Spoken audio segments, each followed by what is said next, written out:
ایران کا جوابی وار، اسرائیل پر بیلسٹک میزائلوں کی بارش، 4 اسرائیلی ہلاک، 7 اسرائیلی فوجیوں سمیت 200 سے زائد افراد زخمی۔ آپریشن وعدہ صادق سوم میں 150 اسرائیلی اہداف پر حملے کیے گئے۔ اسرائیلی قیادت اور شہری زیر زمین بنکروں میں چھپ گئے۔ پاسداران انقلاب کا اسرائیل پر جلد خیبر میزائل داغنے کا اعلان۔ جنرل واحدی نے کہا، اہم فوجی اڈوں، وزارت دفاع اور صنعتی مراکز کو نشانہ بنایا۔ اسرائیل کے ایرانی شہروں تبریز، لورستان، ہمدان، کرمانشاہ پر حملے۔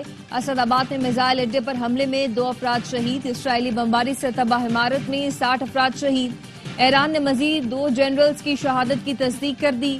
ایران نے تبریز پر اسرائیل کے داغے گئے میزائل ناکارہ بنا دیے۔ ایران کا 3 اسرائیلی طیارے گرانے اور خاتون پائلٹ گرفتار کرنے کا دعویٰ۔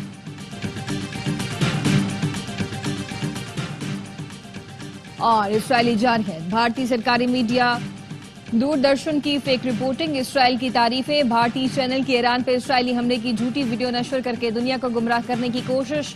معروف بھارتی مفکر سندیپ نے تنقید میں کہا کہ ایران بھارت کا دوست ہے اور بھارت وہاں بھاری سرمایہ کاری کر رہا ہے۔ صہیونیوں کے لیے زندگی ضرور تلخ ہو جائے گی۔ اسرائیل پر ایران کے جوابی حملے کے بعد سپریم لیڈر آیت اللہ خامنائی کی ایکس پر پوسٹ، کہتے ہیں ایرانی عوام ہمارے ساتھ ہیں، وہ مسلح افواج کی حمایت کرتے ہیں۔ ایران خدا کی مرضی سے صہیونی حکومت پر فتح حاصل کرے گا۔ ایرانی قوم یقین رکھے۔ اسرائیل کی مزید حملوں کی دھمکی، نیتن یاہو نے کہا جب تک ضروری سمجھیں گے حملے کریں گے، ایران کے میزائل تیاری کی صلاحیت تباہ کر دیں گے۔ اسرائیل میں گزشتہ رات کافی مشکل تھی، 5 بار پناہ گاہ میں جانا پڑا۔ اسرائیل میں تعینات امریکی سفیر نے ایکس پوسٹ میں لکھا، سب کو پناہ گاہوں کے قریب رہنے کے احکامات دیے گئے ہیں۔ اقوام متحدہ کے سیکریٹری جنرل اینٹونیو گوتریس نے کہا، ایران اسرائیل کشیدگی بہت بڑھ چکی ہے، اب اس کو روکنے کا وقت آ گیا ہے۔ امن اور سفارتکاری کا بول بالا ہونا چاہیے۔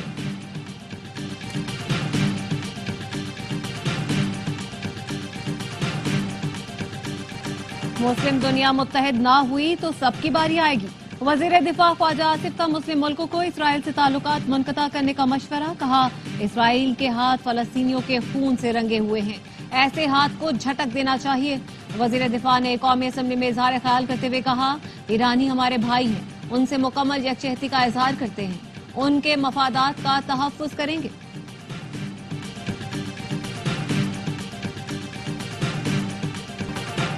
بھارت سے جنگ بندی تو ہو گئی لیکن امن حاصل نہیں ہوا، مذاکرات نہیں ہوں گے تو کشیدگی میں دن بدن اضافہ ہوگا۔ پارلیمانی وفد کے سربراہ بلاول بھٹو کی برسلز میں نیوز کانفرنس، کہا جنگ کسی بھی مسئلے کا حل نہیں، جامع مذاکرات پر یقین رکھتے ہیں لیکن بھارت نے ہمیشہ مذاکرات سے انکار کیا۔ بھارت کی پانی بند کرنے کی دھمکی پاکستان کو اشتعال دلانے کی کوشش ہے۔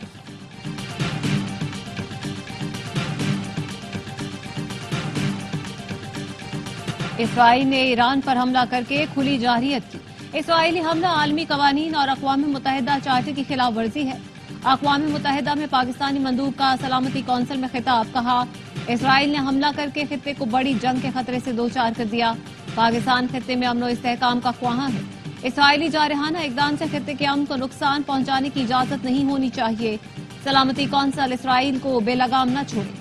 حق دفاع کی آڑ میں اسرائیل مسلسل عالمی قوانین کی دھجیاں اڑا رہا ہے۔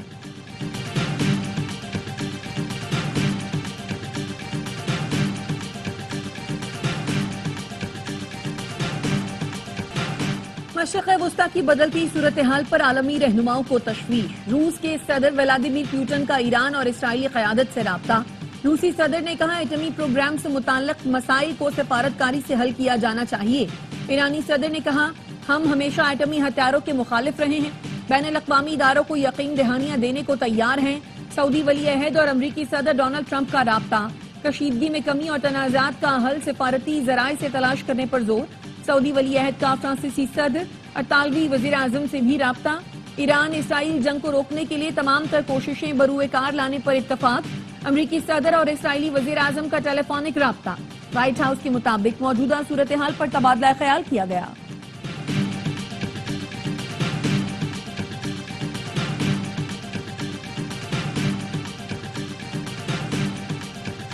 ایرانی جوہری سائٹ نیتنز میں تابکار اور کیمیائی آلودگی کی تصدیق ہوئی ہے۔ سربراہ IAEA رافائل گروسی کی اقوام متحدہ قومی سلامتی کونسل کو بریفنگ، کہا اسرائیلی حملے سے نیتنز میں سینیٹری فیوجز کو نقصان پہنچا۔ اسرائیلی حملے میں زیر زمین افسودگی حوض متاثر ہونے کے شواہد نہیں ملے۔ ایرانی حکام نے فردو اور اصفہان میں بھی جوہری تنصیبات پر حملوں کی اطلاع دی ہے۔ امریکی اخبار نے دعویٰ کیا ہے کہ ایران نے اسرائیلی حملے کے بعد جوہری مذاکرات سے پیچھے ہٹنے کا فیصلہ کیا ہے۔ ایران کا چھٹے مذاکراتی دور میں شرکت کا اب کوئی ارادہ نہیں۔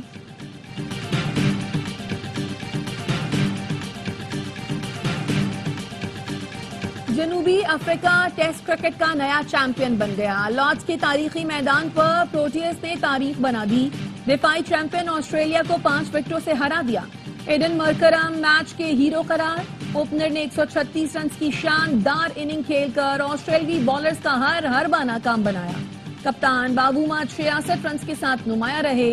پہلی اننگز میں 74 رنز خسارے کے باوجود جنوبی افریقہ کا کاؤنٹر اٹیک، کینگروز 282 رنز ہدف کا دفاع نہ کر سکے۔ جنوبی افریقی ٹیم نے 27 سال بعد ICC ایونٹ جیتا۔ وننگ شاٹ لگتے ہی میدان میں جذباتی مناظر، کھلاڑیوں کی فیملیز دیدہ۔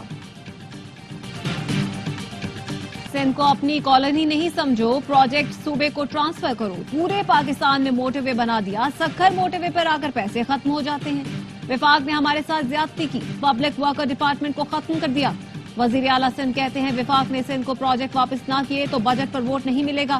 مراد علی شاہ نے کراچی میں شاہراہ بھٹو کے دوسرے فیز کا افتتاح کر دیا۔ وزیر اعلیٰ نے انٹرچینج شاہ فیصل سے قائد آباد سفر کر کے شاہراہ بھٹو کا معائنہ کیا۔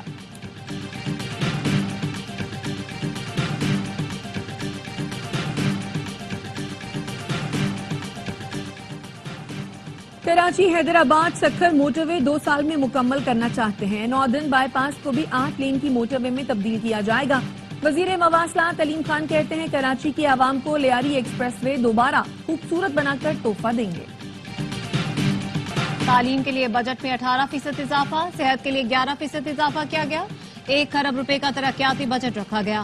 590 ارب روپے ترقیاتی اسکیموں پر خرچ کیے جائیں گے۔ وزیر اعلیٰ سندھ مراد علی شاہ کی پوسٹ بجٹ کانفرنس، کہا وفاق نے بجٹ سے صرف 1 دن پہلے ہمیں بتایا 105 ارب روپے کم کر دیں گے۔ 95 ارب روپے کی پبلک پرائیویٹ پارٹنرشپ اسکیمیں کراچی میں جاری ہیں۔ عوام کو ریلیف فراہم کرنے کے لیے ہر ممکن اقدامات کیے۔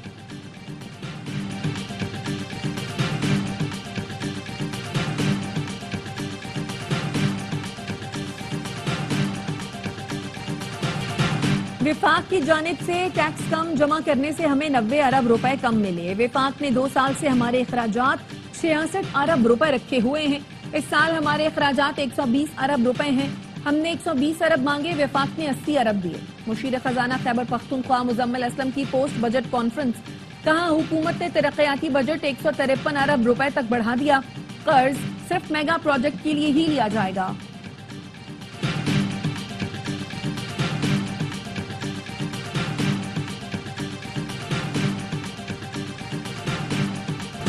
کے پی کے بجٹ میں عوام کو کوئی ریلیف نہیں دیا گیا۔ صحت اور تعلیم کے شعبے کا برا حال ہے۔ 55 لاکھ بچے اسکولوں سے باہر ہیں۔ پشاور میں سیف سٹی منصوبہ آج تک مکمل نہ ہو سکا۔ وزیر اطلاعات عطا تارڑ کا قومی اسمبلی میں اظہار خیال، کہا بجٹ کی کتاب پڑھنے کی زحمت کر لیتے تو سیاسی تقریریں نہ ہوتی۔ اڑان پاکستان پروگرام نون لیگ کا نہیں ملک کا ہے، مل کر بیٹھیں۔ اوورسیز پاکستانیوں نے ریکارڈ ترسیلات زر بھجوائیں۔ بانی PTI نے اوورسیز کو ترسیلات زر بھجوانے سے روکنے کی کوشش۔ ملک سے باہر بیٹھ کر پروپیگنڈا کرنے والے ملک کا نقصان کرتے ہیں۔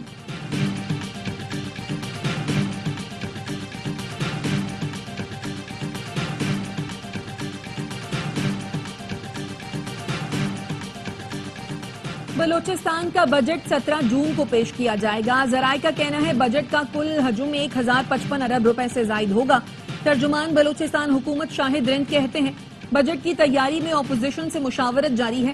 وزیر اعلیٰ بلوچستان نے ترقیاتی بجٹ مکمل استعمال کرنے کا وعدہ کیا۔ رواں بجٹ میں مختص 200 ارب میں سے 90% فنڈز استعمال کیے گئے۔ صوبے میں عوام کو ٹرانسپورٹ کی سہولت فراہم کریں گے۔ پیپلز ٹرین سروس منصوبہ شروع کرنے کا فیصلہ کیا ہے۔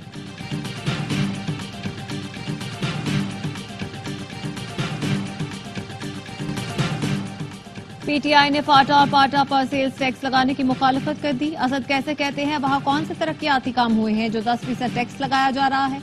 ٹیکس لگا تو جو کاروبار ہے وہ بھی ختم ہو جائے گا۔ وفاق خیبر پختونخوا کو بنیادی حق سے بھی محروم کر رہا ہے۔ سالانہ 381 بلین روپے ادا نہیں کیے گئے۔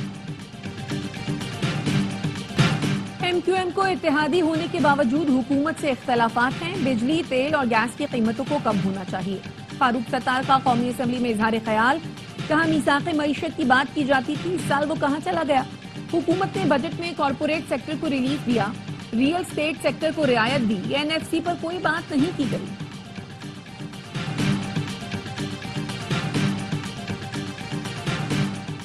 کس کے کہنے پر فائنانس بل میں کاروباری افراد کی گرفتاری کے احکامات ڈالے گئے؟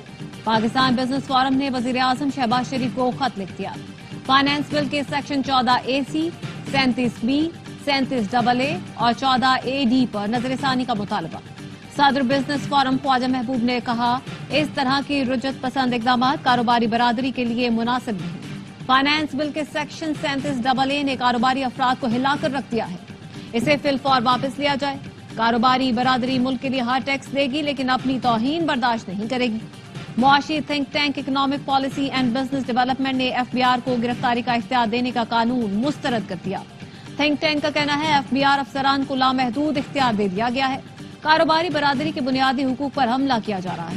مجوزہ اختیارات کے بعد کوئی شخص پاکستان میں کاروبار نہیں کر سکے گا۔ ایف بی آر افسران کو دیے گئے لامحدود اختیارات واپس لیے جائیں۔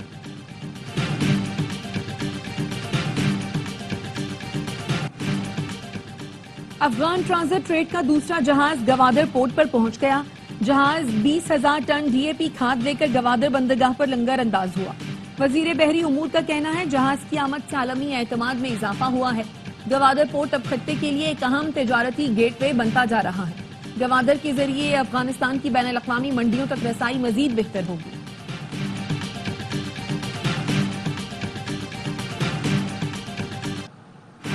غزہ میں اسرائیلی جاری 24 گھنٹے میں 103 فلسطینی شہید، 400 سے زائد زخمی۔ قابض فوج نے خان یونس کے قریب خیمے کو نشانہ بنایا۔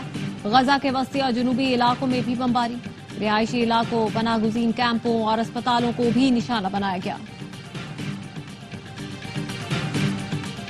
نائب وزیر اعظم اسحاق ڈار کی زیر صدارت اعلیٰ سطح کا اجلاس، فلسطینیوں کے لیے انسانی امداد کا جائزہ لیا گیا۔ اسحاق ڈار نے کہا پاکستان فلسطینی عوام کی اخلاقی، سیاسی اور سفارتی حمایت جاری رکھے گا۔ اسحاق ڈار نے فلسطینی طلباء کو تعلیمی معاونت فراہم کرنے کی اہمیت پر زور دیا۔ کیتھولک مسیحیوں کے روحانی پیشوا پوپ لیو کی ایران اور اسرائیل سے تحمل کا مظاہرہ کرنے کی اپیل۔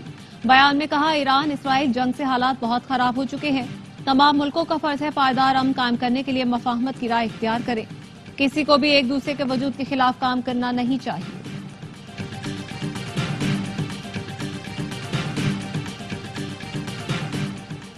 کراچی کے علاقوں قائد آباد، ملیر، شاہ فیصل کالونی میں 3.2 شدت کا زلزلہ۔ مرکز ملیر کے 12 کلومیٹر شمال میں 35 کلومیٹر زیر زمین تھا۔ 1 جون سے اب تک کراچی میں 39 زلزلے ریکارڈ کیے جا چکے ہیں۔ ملک کے بیشتر شہروں میں گرمی کی لہر برقرار، سبی اور لسپیلا میں درجہ حرارت 47 ڈگری تک جا پہنچا۔ دادو، جیکب آباد 44، جھنگ، فیصل آباد، صاحبہ، لاہور میں درجہ حرارت 42 ڈگری ریکارڈ۔ پشاور اور اسلام آباد میں 38، کراچی میں پارہ 36، شدت 42 ڈگری تک محسوس کی گئی۔